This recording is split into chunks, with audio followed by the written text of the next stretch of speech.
Hi, so Collision was last night, and the card was like insane going into it, and it fucking delivered. I'm gonna let you know right now. Obviously, knowing me, the main event was Andrade versus Bandito, Andrade versus Dorada. So just to let you know, I'm making a separate video on that. I don't give a fuck, but we're gonna cover the rest of the card here because it was phenomenal. One of the best collisions I've seen in months. I say this like every week, but I've enjoyed Collision a fucking hell of a lot. This one was incredible. Let's go into it. Our first match of the night opened up with a fucking... I keep forgetting this match was on the card, even watching it. Was we got Kevin Knight versus El Clon. And it's fucking incredible. As you expect, El Clon... It's mainly... I'd say the match is more about El Clon than Kevin Knight, which is wild. And... in a good way. I love El Clon. I've made videos about how much I think El Clon's just a phenomenal wrestler. But Jesus, he's so fucking good here. He's so good. Because it's like the tricky style where, like, you know, he's got Kevin Knight on the ropes and he kicks the ropes. It's the movements, the Pele kick, everything. It's not as high flying as I thought it'd be. It's not. Kevin Knight does a lot of high flying, but he doesn't have a... It's like... It's more El Clon's rodeo, if in a sense. But it's great. I love how El Clon's portrayed. He's still just this weird, creepy demon of a fucking luchador, but he's still just not vulnerable, but there's something there. There's something I really like about El Clon. It's just there. And what else can you say about Kevin Knight? He's so fucking good. Where in the sense of this match, he does get over. He does do a lot of UFO slash. No coast to coast, which surprised me. I thought they were gonna do a coast to coast. They did not. But no, they don't do that. But the match was so good, bro. It's lucha grabs. Like all this card felt very lucha themed, or very, honestly, very specified to my tastes. So that's what I was kind of happy. It's Tony Khan's gift to me. But either way, I thought the match was great. I really did. Kevin Knight does get the win as you expect. I hope this leads into something a bit more. I hope El Clon has more to do. I hope El Clon gets a bit more of a run on his own. You could give me El Clon versus the Conglomeration in this, obviously to build Hologram's return, maybe. But honestly, just the fact that El Clon got a lot of time, he had a lot of minutes, about 15-minute match, and it fucking delivered. It was an excellent match, and one of the best opens they could have done. I thought they were going to open up with probably the Davis match, which was second, I think. But either way, this match was great. So fucking good. And yeah, I mean, Kevin Knight versus El Clon's going to be good. You know that going into it on paper. Like, if you know Raw, you know that. So after this, we got a small little hype package advertising the trios match later for tonight. And then after that, we got Willow and Harley backstage. Harley's trying to hype them up, but she's worried, saying this is a bit too much. And Willow's like, hell no. And then they just kind of, you know, get each other hyped up, calling out Lena Cross. Because, you know, Penelope, she's just they're basically just worried about the 2-in-1 night on Revolution for Willow. But I wonder how that goes. But either way, she's just kind of hyping herself up for the match, which is fine. Lena Cross hasn't debuted, so it kind of makes sense, but we'll talk about that later, because she does debut tonight, singles 1v1. After this, though, we do get Mark Davis versus Commander, which was excellent, as you expect. It was so good. You got Mark Davis is just being this new big guy. I think AEW really found a sweet spot with the big guy trope now, where you've got Mark Davis, Brody King, obviously. You know, they're the two you may think of. Claudio's in there, technically. You got people like this. And I think Mark Davis has really been on just another level. I think he's been excellent recently. I really do. I think he's more than deserved that title. Obviously, in the trios. Commander, it's always nice, really nice to see Commander. I feel like we used to get Commander a lot more, and we don't. The match is very much an archetype of big guy versus small guy, which there's no problem with that. You know, it's match of styles. Like, Commander's really trying to hurt Davis every chance he can, and he does a lot of targeting on the leg, which I really like. Like, one thing I liked about this match, and it's very simple, but it's very effective, is Commander, you feel more anxious for Commander doing these moves, not like he's trying to do a bomb, like a power bomb on Davis, essentially, like, you know, picking up, slam him. But, like, it's not just that, it's more the fact of can Commander do it because of Davis, so he's weakening these legs, but it's still not guaranteed. I think that added an extra level of, like, not depth, but you know what I mean, just an extra level of worry and concern, which I did think was really good idea. I really like the execution of that. I mean, Mark Davis is just, everything Mark Davis hits him with is incredible. The high flying from Commander is just insane. He's one of the best high flyers in the world, still to this day. Like, the posing he does in the high flying moves, it's truly incredible. I think he doesn't get enough credit for that. It's excellent. And then, as it continues, I mean, Mark Davis is just this fucking psychopath of a killer. He's so good. And I think he's really found his role. I really like to emphasise that he's really found the role what he's suited to, I think, and it's the best thing for him. And Commander's a great opponent to kind of emphasise that. Davis does get the win, shock, makes more sense. But honestly, the match was excellent. I really enjoyed the match. It was good. I'd say it was better than the opener, probably. And I love that opener as well. I love this match. It's really fucking good. And honestly, if it's any other match, any other card, it's match of the night. But, it ain't this card. So, either way, it was an excellent match. Really nice to see Commander. Really nice to see Mark Davis. Really nice matchup. Honestly, I hope we see this again. I think it's a great little matchup to do. So, after this, we got the War Dogs outside. Well, it's the Dogs now, whatever. David Finlay, Clark Connors, and Gabe Kidd. Connors basically calling out Roddy, saying, essentially, Roddy, when we first seen you, attack Cassidy, so we thought we'd help you when you come back, and then you just turn on us. Pissed at Roddy, so they've made the match for Revolution, which we already knew, but you know what I mean. Gabe Kidd doesn't speak. Get in. But David Finlay and Clark Connors' tone in the promo is excellent. I'm a big Clark Connors guy. So, shock, I'm not going to glaze. But either way, it was great. I really enjoyed that little promo. It just had this bit more of intensity. I like that Clark Connors and David Finlay are seeming a lot more different from each other in terms of their characteristics. So that's what I think they needed to do, and I think they're definitely doing that. Just in the promo, just in the intensity compared from Clark and David Finlay. It thinks they definitely have some separation now in terms of the both straight guys, and Gabe Kidd's the wacky one. But either way, I think that's definitely an improvement. Solid little promo. Oh, so after this, we got Dorada! We got a Dorado hype package. Obviously, I'm hyped as fuck. It's just peak. I mean, Dorada hype package. I'm hyped just seeing Dorada, seeing his name. So just seeing a hype package for him. Fuck yeah. That's all. I just wanted to mention that because I love that fucker. For this, though, we do get a small little hype package for the 21-man Battle Royal for the national title on 0 hour tonight. Well, whatever, on Revolution. It does confirm some people. It confirms Anthony Bowens, Drilistico, Roosh. I think Dalton Castle was already confirmed. I think that confirms the Outrunners. Tommaso Ciampa's confirmed, which shocked me. Anthony Bowens, and then Hook goes, hey, are you going to help me and Shibata win the title? This is the problem. If you're going to put Shibata in it, he's going to he has to win it. He's just clear above everyone, so the fuck. And then there's no Jack Perry in this hype package, which surprised me. He does appear later in the show, but I thought, it makes sense to have him in here, but it does add up. It just confirms a few people. I assume we're going to get some cool little surprises. I think they're going to get Wardlow. I think we're going to get Wardlow.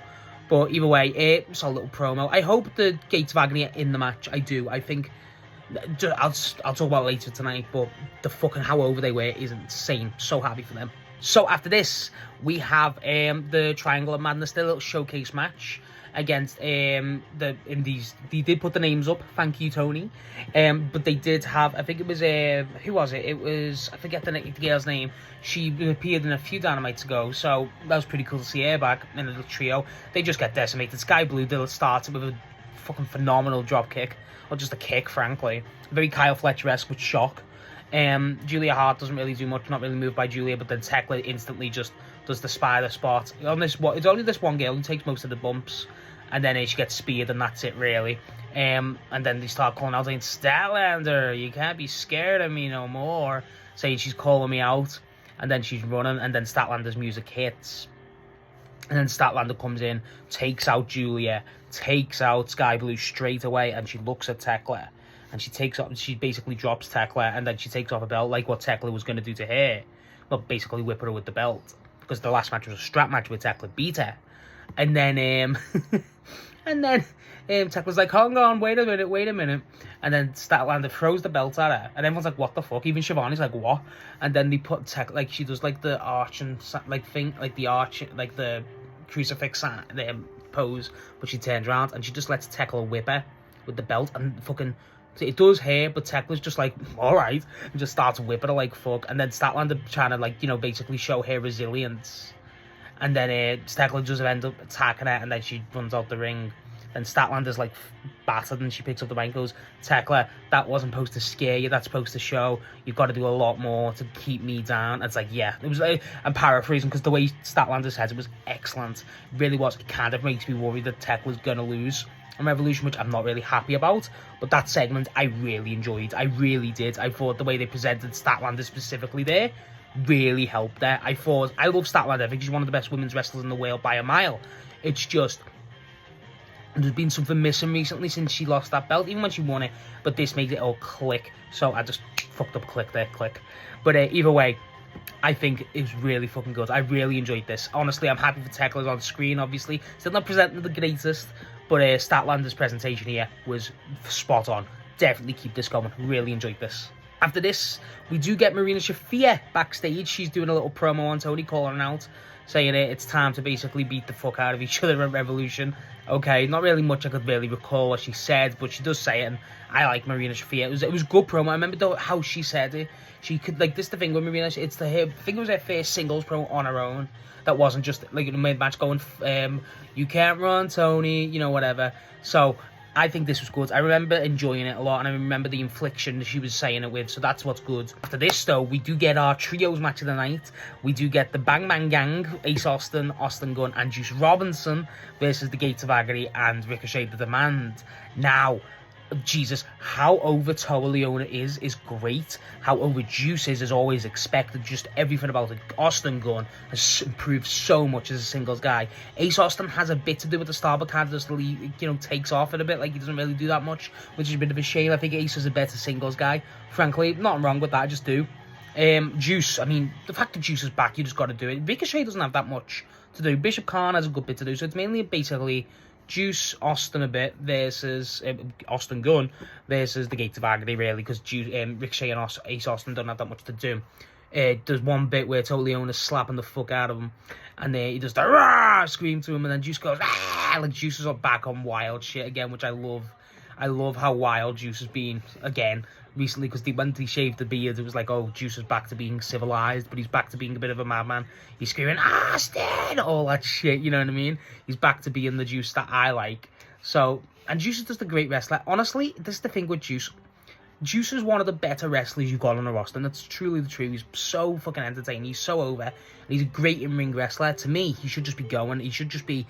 Honestly, I'd have Juice right in the top of that TNT picture.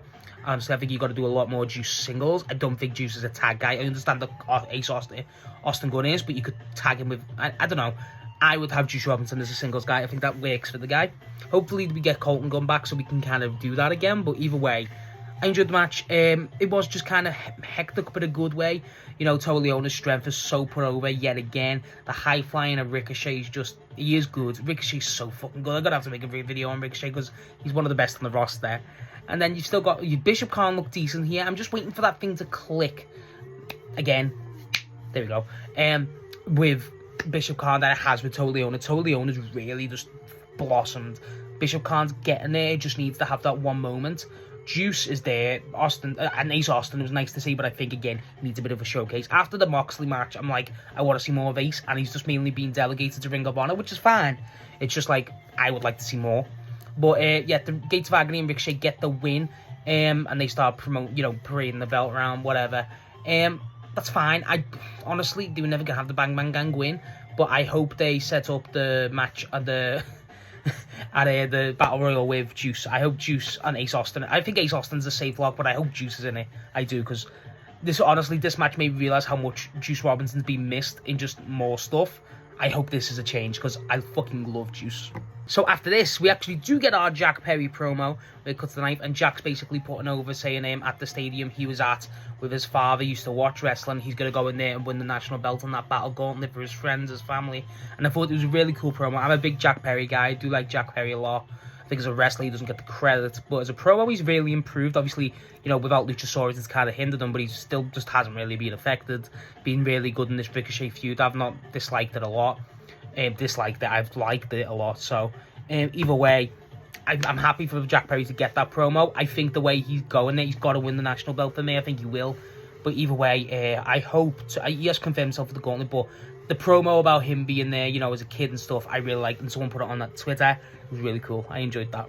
But after this, we do get Toni Storm promo where she's just lying on the floor outside, basically still just calling Marina Shafir out, answering her promo, saying you got to be ready to die, whatever, and she just stares at the camera towards the end. It was pretty weird, but it's very Toni Storm.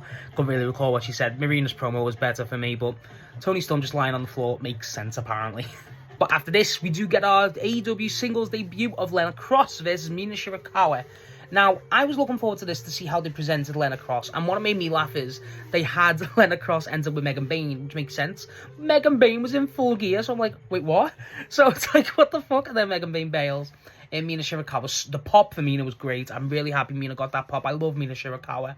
So, it was a fun match. I think it was fine. It wasn't the greatest. It definitely wasn't my type of match.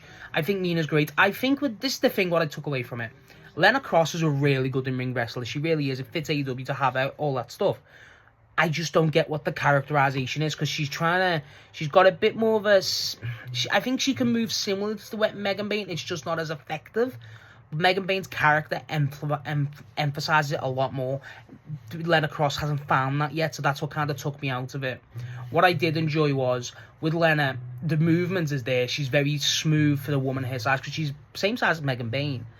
And I don't know what the character is. Like, does she smile? Like, Megan Bayne would smile a lot. Megan Bayne's got a lot more aggression in it. And I just think Lena Cross needs to kind of decipher that down. Because at this point, there's no real...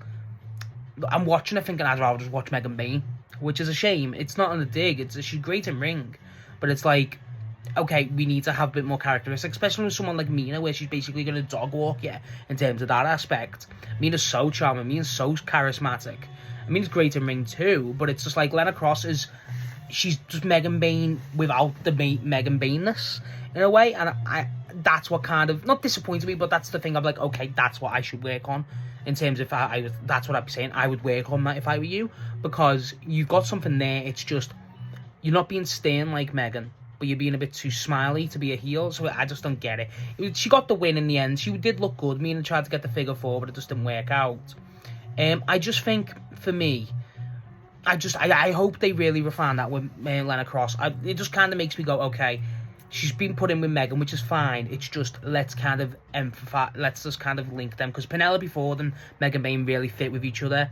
Like, Megan Bayne's the more strong, silent, arrogant type, and Penelope Ford's like her advocate. Then what's Lena Cross? That's what I'm trying to decipher. And even this match, it just didn't really think she knew what character she was. But that's fine, because the in-ring stuff was great. It's just, going forward, that's what I'm thinking about. It's like, okay, let's kind of get this going, because we need to kind of iron this out for me, because honestly, Lena Cross will get very boring very fast if it stays like this, but hopefully it doesn't. I did like the match. I think Mina can make anyone look great, you know what I mean? And Lena Cross is good, so it's like, it's got to be a good match. It was solid. Obviously, Lena Cross does get the win. You know, she doesn't call out Tony at the end. I thought she would, but she doesn't.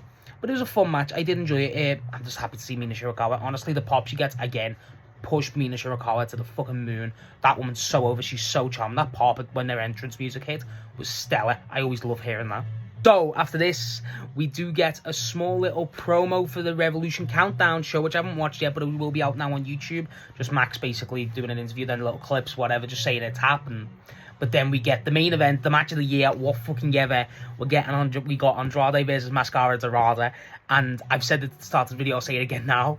I'm making a separate video on it because, one, I want to properly go in depth with it and talk about it because I fucking adore it, obviously. But it's so good. It's like, oh my god.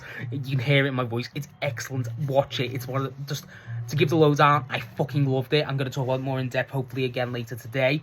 But either way, watch it. Definitely worth the time. Definitely worth the hype. Everything about it. Andrade, just perfect lucha libre. Fucking loved it. And they give it time. Andrade gets the win. And then what I'll talk about now is after the match. So Andrade basically calls out Rocky Romero and Trent Beretta. Because Bandido comes out. Because he comes out after the match to basically confront Andrade. And then Rocky Romero and Trent Beretta come back and attack him. Then Brody King comes out to attack them. Then Swerve hits a kill shot, which is very fucking cool. So they're doing like that Revolution thing, which I really liked. But then Bandido goes up to Andrade, and Andrade's in the basically ran away to sitting with the girl he took the selfie with in the match. Again, I'll talk about that in another video. And he's pointing at him, and Andrade's like that. And it just, that alone perfectly encapsulates why this feud's excellent, why this match is going to be just insanely good. Everything about that ending little segment between those two just emphasised everything. I adored it. I really did. The main event, and obviously I enjoyed the main event, but this after it just worked. It just fucking smashed it. I loved it. I loved it a lot. And Just what a main event. I can't wait to talk about it, but Jesus, watch it. It is 10 out of 10. Phenomenal. And the Collision card ends on the Raw, but Jesus, what a show, what a card. I fucking adored it. But yeah, Collision, that was how Collision ends. So, what I thought of it, I thought it was stellar. I thought it was absolutely stellar. I thought the card was excellent. I thought it was worth the hype. Everything you can imagine, positive adjectives, it is. I enjoyed it a fucking ton.